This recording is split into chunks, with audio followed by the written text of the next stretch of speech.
नमस्कार, आप देख रहे हैं अब तक टीवी चैनल। हमारे संवाददाता विनोद कुमार ने जनपद सीतापुर से जानकारी देते हुए बताया है कि सिधौली क्षेत्र में 29 अप्रैल को भारत रत्न डॉक्टर भीमराव अंबेडकर की जयंती बड़े ही श्रद्धा और उत्साह के साथ मनाई गई। इस अवसर पर क्षेत्र के विभिन्न गाँव एवं कस्बों से बड़ी संख्या में लोगों ने भाग लिया और बाबा साहब के बताए मार्ग पर चलने का भी संकल्प लोगों ने लिया। कार्यक्रम की शुरुआत मास्टर बाग से हुई, जहां सुबह से ही लोगों का जुटना प्रारंभ हो गया था। कार्यक्रम में शामिल लोगों ने बाबा साहब की प्रतिमा को सुसज्जित किया और माल्यार्पण कर उन्हें नमन किया। इसके बाद एक भव्य शोभा यात्रा निकाली गई, जो मास्टर बाग से प्रारंभ होकर के सिधौली क्षेत्र के प्रमुख मार्गों से गुजरती हुई भंडिया तक पहुंची। शोभा यात्रा के दौरान लोग जय भीम और बाबा साहब अमर रहे जैसे नारों के साथ पूरे वातावरण को उत्साहपूर्ण बना रखा था। शोभा यात्रा में शामिल श्रद्धालु एक सजी धजी गाड़ी में बाबा साहब की प्रतिमा लेकर चल रहे थे। रास्ते में विभिन्न स्थानों पर रुक कर लोगों ने प्रतिमा पर माल्यार्पण किया और बाबा साहब को श्रद्धांजलि अर्पित की। कार्यक्रम में शामिल युवा, बुजुर्ग, महिला का उत्साह देखते ही बन रहा था। सभी ने एकजुट होकर सामाजिक समरसता, समानता और शिक्षा के महत्व को आगे बढ़ाने का संदेश दिया। सिधौली होते हुए यह यात्रा भंडिया पहुंची, जहां एक बार फिर बाबा साहब की प्रतिमा पर माल्यार्पण किया गया। स्थानीय लोगों ने भी इस अवसर पर बढ़ चढ़कर भाग लिया और कार्यक्रम को सफल बनाने में सहयोग किया। आयोजन के दौरान सुरक्षा एवं व्यवस्था का भी विशेष ध्यान रखा गया, जिससे कार्यक्रम शांतिपूर्ण ढंग से संपन्न कराया जा सके। कार्यक्रम के अंत में सभी श्रद्धालु पुनः मास्टर बाग लौटे, जहां समापन समारोह आयोजित किया गया। इस दौरान वक्ताओं ने बाबा साहब के जीवन, उनके संघर्षों और संविधान निर्माण में उनके योगदान पर प्रकाश डाला। उन्होंने कहा कि डॉक्टर भीमराव अंबेडकर का जीवन हम सभी के लिए प्रेरणा का स्रोत है और हमें उनके विचारों को अपने जीवन में अपनाना चाहिए। समापन के अवसर पर आयोजकों ने सभी उपस्थित लोगों का आभार व्यक्त किया और भविष्य में भी इसी प्रकार एकजुट होकर के समाज के उत्थान के लिए कार्य करने का संकल्प लिया। इस प्रकार यह जयंती कार्यक्रम पूरे क्षेत्र में शांति, एकता और भाईचारे का संदेश देते हुए सफलतापूर्वक संपन्न हुई, जो कि आप फोटो के माध्यम से देख सकते हैं।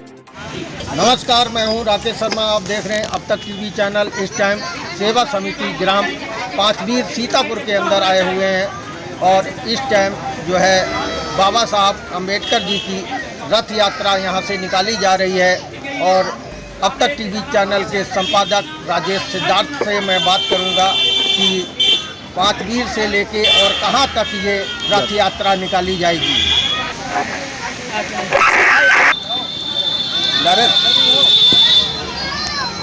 अब तक टीवी चैनल के संपादक जो हैं राजेश सिद्धार्थ हमारे साथ हैं और इन्होंने रथ यात्रा यहाँ पर निकाली है और मैं इनसे बात करता हूँ कि कहाँ से और कहाँ तक ये रथ यात्रा निकाली जाएगी। हमारे चैनल पे बहुत बहुत स्वागत है सर। मैं पूरी टीम को धन्यवाद देना चाहूँगा, डॉक्टर अंबेडकर संवैधानिक महासंघ की टीम को, और मैं धन्यवाद देना चाहूँगा हमारे बीच में आके साहब को और आपको, जो हमारे बीच में लखनऊ से चल करके आए पत्रकार टीम को। मैं धन्यवाद देना चाहूँगा हमारे बीच में बहनों को, धन्यवाद देना चाहूँगा जो गांव से जुड़े हुए उन गरीबों को जिन्होंने मेहनत किया, दिन रात मेहनत करके बाबा साहब के कार्यों को आगे बढ़ाया। मैं धन्यवाद देना चाहूँगा लक्ष्मी को, अहमदपुर जट को, धन्यवाद देना चाहूँगा सोनम गौतम की, जिनकी टीम इतनी बड़ी हो गई। धन्यवाद देना चाहूँगा अनुज गौतम को, जिन्होंने इतना बड़ा कारवा तैयार किया। और धन्यवाद देना चाहूँगा युवा सम्राट हमारे बीच अभय प्रताप त्यागी हैं, जिन्होंने दिन रात मेहनत करके इतनी टीम तैयार किया। मैं धन्यवाद देना चाहूँगा उनके पिताजी को, जिन्होंने ऐसे पुत्र को जन्म दिया जो लखनऊ नहीं बल्कि पूरे भारत में नाम जाना जाता है। मैं धन्यवाद देना चाहूँगा तेजाना पुरवा को, जिन्होंने बाबा साहब के लिए अपने जान की कुर्बानी देने के लिए तैयार हो गए। धन्यवाद देना चाहूँगा इस गाँव के लोगों को, जिन्होंने बाबा साहब के लिए अपना सब कुछ खोने को तैयार है। धन्यवाद देना चाहूँगा आर.के. आजाद जी को, धन्यवाद देना चाहूँगा प्रदीप बाउत जी को, धन्यवाद देना चाहूँगा पंडित प्रदीप पासी को, और धन्यवाद देना चाहूँगा भाई हमारे बीच में जो बड़े ही संघर्षशील बंसराज भारती जी, लगातार 15 दिन से बंसराज भारती संघर्ष कर रहे हैं। 15 दिन से। ऐसे शख्सियत को मैं सत प्रणाम करता हूँ और धन्यवाद देना चाहूँगा। ये संविधान यात्रा की बात कर रहे हैं, धन्यवाद देना चाहूँगा राजू गौतम को, धन्यवाद देना चाहूँगा राम नरेश गौतम को, और धन्यवाद देना चाहूँगा इसके अध्यक्ष हैं भाई कड़ील राम को, धन्यवाद देना चाहूँगा गजोधर प्रसाद जी को, और धन्यवाद देना चाहूँगा अपने माता पिता को जिन्होंने मुझे जन्म दिया और आप लोगों की सेवा करने का अवसर मिला। धन्यवाद देना चाहूँगा राम अवतार जी को, और धन्यवाद देना चाहूँगा भैया को, धन्यवाद देना चाहूँगा आपको, धन्यवाद देना चाहूँगा बीरबल जी को, और धन्यवाद देना चाहूँगा सभी साथियों का। नाम कहाँ तक लूँ, सभी को धन्यवाद देता हूँ, कोट कोट प्रणाम करता हूँ जिन्होंने बड़ी मेहनत किया है हमारे बीच में। अहमदपुर जट हो और चाहे वो जानकीपुर हो और चाहे पंडित प्रदीप बहुत का लखनऊ का कारवा हो, सभी लोग आज आए हैं और हमारे बीच में। धन्यवाद देना चाहूँगा जादूगर, इन्होंने देखे कितना संघर्ष करके अपनी जादू कला भी दिखाएंगे। ऐसे शख्स को सबसे प्रणाम करता हूँ। ये बाबा साहब के जज्बे हैं और हमारे बीच में शत्रुलाल गौतम को मैं धन्यवाद देना चाहूँगा जिन्होंने बड़ी मेहनत किया है और इस मेहनत का रंग लाएगा। यह संविधान यात्रा यहाँ से शुरू हो रही है और ये मास्टर बाग होते हुए भंडिया होते हुए पुनः मास्टर बाग आएगी और शाम 7 बजे 6 बजे 25,000 मोमबत्ती जला करके बाबा साहेब अम्बेडकर का जन्मोत्सव प्रकाश महोत्सव के रूप में मनाएंगे दोस्तों। और ये पार्क का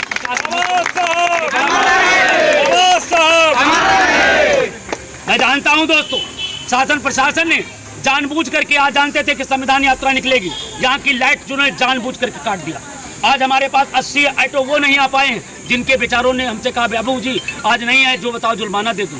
पाए पड़ने लगे, गिड़गिड़ाने लगे, और यहाँ तक कि उनकी बैटरी जब चार्ज नहीं तो ऑटो चलेंगे कहाँ, दिक्कत है और वो विफल करना चाहते। और यहाँ तक कि बताना चाहूँगा कि यहाँ का प्रशासन, हमारा पुलिस प्रशासन तो भरपूर सहयोग करता है, मगर यहाँ के कुछ सत्ताधारी या उनके दलालों द्वारा इस मीटिंग को विफल करने की पूरी एड़ी चोटी से जोर लगाया गया। मगर एक तरफ मोटरसाइकिल आने पर इसलिए पेट्रोल पंप ने कहा कि भाई पेट्रोल नहीं मिल पा रहा, मगर फिर भी मैं लगातार लगा हुआ हूँ और ये कारवां चल पड़ा है। दोस्तों, ये बाबा साहब के अम्बेडकर अनुयायी हैं, ये न झुकेंगे न बिकेंगे और न रुकेंगे, और उनको आने वाले राजेश कुमार सिद्धार्थ जिंदाबाद, सिद्धार्थ जिंदाबाद। राजेश जी आप संघर्ष करो, हम आपके साथ हैं। राजेश जी आप संघर्ष करो, हम आपके साथ हैं। हमारे बीच में पंडित प्रदीप बौद्ध जी और अनुज कुमार गौतम जी और अभय प्रताप त्यागी जी, लक्ष्मी और सोनम गौतम जी और उनके पति जैसे लोग हमारे साथ हैं, तो मैं समझता हूँ पूरी मेरी संसीयत। क्यों?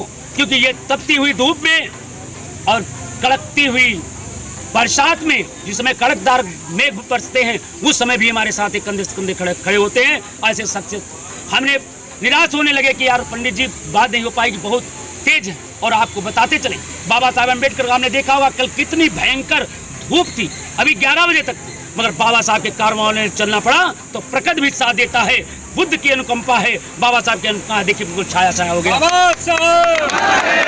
तो अब हम रथ यात्रा यहाँ से प्रस्थान करेंगे क्योंकि हमारी महिलाएं फूल अर्पण कर रही हैं, और तत्पश्चात मैं यहाँ से सभी लोग नारा लगाते हुए चलेंगे और फिर आगे कारवां चलेंगे। सर, ये आपके सीतापुर जनपद में ही निकाली जा रही यात्रा या अन्य जनपद में भी? देखिए, ये बात करें, ये संविधान यात्रा सम्मान यात्रा हम लोग 28 जनवरी 2025 से 2024 को जी मैंने इतिहास में पहली बार लखनऊ के विधानसभा से निकाली थी 75 जनपद से। इस साल भी निकाला हूँ, 25 में निकाला था, और ये संविधान यात्रा दूसरी बार निकल रही है। और ये संविधान यात्रा स्वाभिमान का यात्रा है, ये किसी की गिरवी और जायदाद का यात्रा नहीं है, ये हक और हुकूमत की यात्रा है, ये मानवता की यात्रा है, ये बुद्ध की यात्रा है, पेरियार साहब की यात्रा है, ललाई सिंह यादव की यात्रा है, छत्रपति साहू जी महाराज की यात्रा है, और पंडित राहुल संक्रांत की यात्रा है। यात्रा है मानवता को पेश करने वाले, चाहे उदा देवी पासी जी हो और चाहे वो लाखन पासी हो, चाहे वो ज्योतिबा फूले हो, चाहे पेरियार साहब हो, चाहे अशोक सम्राट हो, और चाहे वो वीर अब्दुल हमीद हो, या फिर कबीर हो, या फिर रहीम हो। उनकी ये यात्रा है जिसमें समता, स्वतंत्रता, बंधुता, एकता है। ये बाबा साहब अम्बेडकर ने सभी को, हमको आज जीने का हक दिया, पढ़ने लिखने का हक दिया, मानवता को पेश होने का हक दिया। बाबा साहब अम्बेडकर, बुद्ध, पेरियार, ललाई सिंह यादव, लाखन पासी, उदा देवी पासी, छत्रपति साहू जी महाराज, पेरियार साहब, और यहाँ तक कि वीर क्लब भी ने अपना अंगूठा काट करके, और चाहे रामस्वरूप वर्मा जी हो, चाहे मानवर काशीराम साहब हो, उन्होंने अपना अंगूठा काट करके, अपना त्याग करके, अपना सब कुछ खो दिया। आपको एक उदाहरण देना चाहूँगा, मानवर काशीराम साहब ने घर बकरी छोड़ करके चल पड़े थे और कहा था, ये बहुजन समाज के लोग, जब तक हम अपने बहुजनों को हक नहीं दिला दूंगा, घर नहीं घूमूंगा। इसी तरीके से मैं मानवा साहब, जब तक सूरज चांद रहेगा, जब तक सूरज चांद रहेगा, बाबा साहब अम्बेडकर और मानवर काशीराम से हमें प्रेरणा मिलती है। बाबा साहब अम्बेडकर के चार बेटाओं को ये करने, और मानवर काशीराम साहब ने मुझे प्रेरणा दिया। बाबा साहब अम्बेडकर ने चार बेटाओं की बलि दे दी, और बलि देने का कारण ये था कि हमारा समाज अब जाग जाएगा, अब किसी की बल की आवश्यकता नहीं है। और मैं बताता मानवर काशीराम साहब ने मुझे प्रेरणा दिया कि सत्ता तक जाना है तो बहुजन की बात करना पड़ेगा, और बहुजन की जो बात करेगा वही सत्ता पर राज करेगा। उन्होंने एक और बात कही थी, वोट हमारा राज तुम्हारा नहीं चलेगा। अब ये रंगे सियारों को हम मुंह तोड़ जवाब देंगे, और आने वाले 2027 में उन्हें उखाड़ फेंकेंगे। इसी के साथ जय भीम, जय भारत, नमो बुद्धाय। और हमारे बीच में त्यागी जी हैं। ये थे हमारे साथ राजेश सिद्धार्थ, जो कि अब तक टीवी चैनल के संपादक थे। मैं हूँ राकेश शर्मा, सीतापुर।